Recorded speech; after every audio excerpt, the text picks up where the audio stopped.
இனிமே கண்ணை மூடிட்டு கடலை எண்ணெய் வாங்கலாம். ஏன்னா மந்த்ரா கடலை எண்ணெய் இதயத்தின் தயாரிப்பு. வறுக்க பொரிக்க ஏன் எல்லா சமையலுக்கும் மந்த்ரா தான். மந்த்ரா கடலை எண்ணெய், அபார ருசி, ஆரோக்கியமான உடல் நலம். இன்னைக்கு தமிழகத்துல காவல்துறை மீது அதிகப்படியான ஒரு அழுத்தம் இருந்து கொண்டு வருகிறது. ஏன்னு கேட்டீங்கன்னா, காவல்துறை மோசம் கிடையாது. காவல்துறை ரொம்ப திறமையான ஒரு போர்ஸ் தான். ஆனா எப்போல்லாம் திமுக ஆட்சியில் இருக்கிறதோ அப்பெல்லாம் காவல்துறையோட பர்ஃபார்மன்ஸ் குறைந்து கொண்டு இருக்கிறது. என்று கேட்டீங்கன்னா, திமுகவோட ஆட்சியில் இருக்கக்கூடிய அதிகாரத்தில் இருக்கக்கூடிய நபர்கள் செய்யக்கூடிய ஆதிக்கம், காவலாளிகளை ஏதோ வீட்டுல வேலை பார்க்கறவங்க போல நடத்தக்கூடிய ஒரு சூழ்நிலை.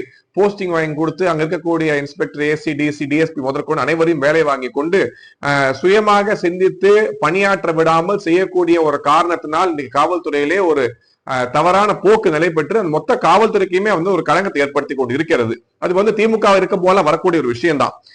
ஆனா காவல்துறை இந்த களங்கத்தை துடைக்கும் விதமாக உண்மைக்கு புறம்பாக செயல்படாமல் மனசாட்சிக்கு நியாயமாக செயல்பட்டு குற்றவாளிகளை கண்டிருந்து, குறிப்பாக திமுக சார்ந்தவர்கள் இந்த நியாயப்படி பாத்தீங்கன்னா எம்எல்ஏ எல்லாம் தூக்கி உள்ள வச்சு நீங்க உரிச்சு எடுத்துருக்கணும் கரூர் எம்எல்ஏவை. ஆனா நீ காவல்துறை செய்யாமல் இருப்பது மக்கள் மத்தியிலே ஒரு மிகப்பெரிய ஏமாற்றத்தையும் நம்பிக்கையும் இல்லாத ஒரு சூழ்நிலை ஏற்படுத்தி கொண்டு வருகிறது.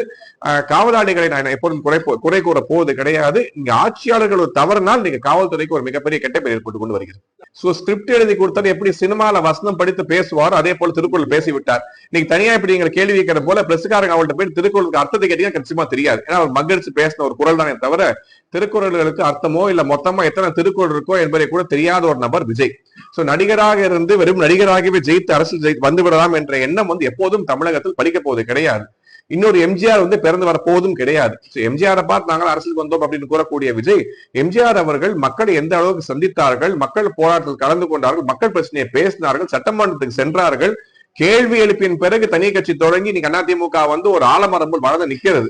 எதுவுமே பண்ணாம எந்த மக்களோட விஷயத்திலையும் கவனம் செலுத்தாமல் இப்போ கூட பாத்தீங்கன்னா ஒரு அரசியல் கட்சி ஆரம்பித்து ஒரு அரசியல் மேடையில கூட நடிகராக மாறி குத்தாட்டம் தான் ஆடுகிறாரே தவிர மக்களோட குற்றங்களுக்கோ பிரச்சனைகளுக்கோ குரல் கொடுக்க தயாராக இல்லை. நான் திமுகவை எதிர்க்கிறேன், நான் பாஜகவை எதிர்க்கிறேன், எதிர்க்கோ தப்பு இல்லை. ஆனா உங்களால் மக்களுக்கு என்ன நன்மை நடக்க போகிறது, எதை எதிர்த்து குரல் கொடுக்க போகிறீர்கள்? இப்போ தமிழகத்தில் நடக்கக்கூடிய இந்த கஞ்சா கலாச்சாரத்தை பத்தி நீங்க பேசுறீங்களா, இல்ல அதுக்காக குரல் கொடுக்க போறீங்களா, அதுக்காக என்ன செய்ய போறீங்க? எதுவுமே சொல்லாம 3 வருஷம் கட்சி நடத்திய ஒரே கட்சி தாவேகா தான் என்கின்ற பெருமை தாவேகாவுக்கும் அந்த கட்சியின் தலைவருக்கும் சென்றடையும்.